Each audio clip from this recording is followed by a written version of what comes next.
Chapter 2. After 24 hours of travel, at least it felt good to lie flat. His back had been hurting for months, maybe longer, though he couldn't really be certain.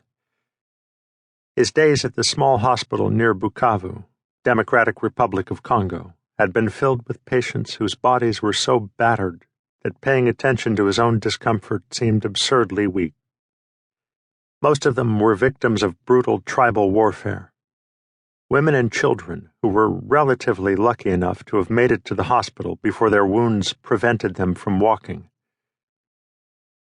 Sean's pain came and went. Sometimes he thought it was improving, and then a simple action, bending to lift an emaciated patient from her cot, perhaps, would bring it on with a vengeance. The sensation was like an unhitching of something that surely ought to have stayed connected, and then the compensatory clenching of the surrounding muscles to keep the unhitched pieces from separating altogether. He should have been able to evaluate exactly what was going wrong, but all he could do when it came over him was squeeze his eyes shut and mutter, "Jesus suffering Christ," against clenched teeth. It had gotten pretty bad toward the end of his time in Bukavu. It was a wonder he'd stayed so long. He'd supposed he'd been waiting for that time-to-move-on feeling that settled on him reliably every several years or so. But it never came. Usually, he would hear of something. Military attacks on native Indians in Guatemala, for instance. He had gone there right out of nursing school and stayed for a few years, learning the dialect and suturing wounds, staying far enough away from the politics to be ignored. And then he'd heard of a clinic in the Dominican Republic tending to the slaves of the sugar industry, with an infant mortality rate that rivaled that of the Dark Ages. From there, he'd gone to Kenya.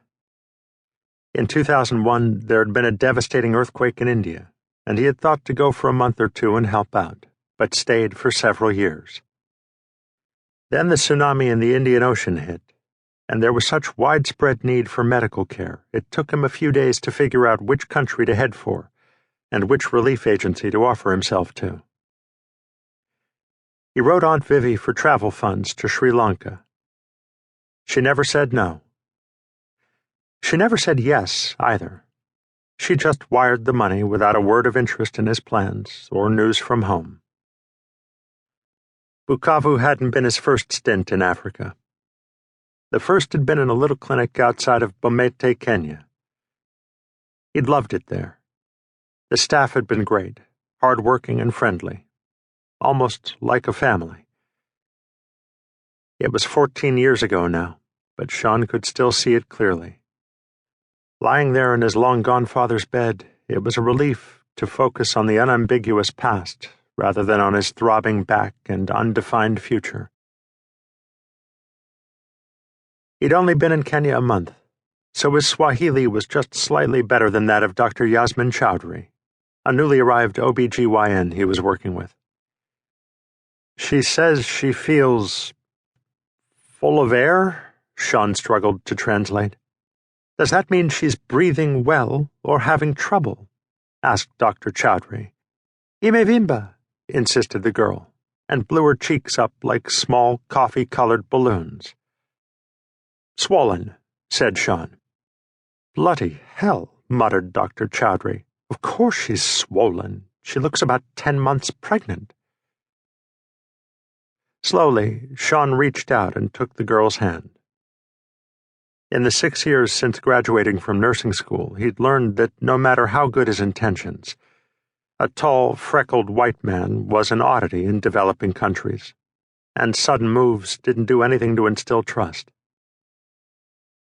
He gently pressed his forefinger onto the back of her hand, creating a depression that took several moments to disappear. It was a sign of preeclampsia, a potentially deadly pregnancy complication that could only be remedied by delivery of the baby. Dr. Chowdhury met his gaze. "Ah," she said, nodding. "Check her blood pressure." It wasn't only his patients Sean had to prove himself to. He stifled a smile, secretly enjoying the challenge of establishing credibility with a new medical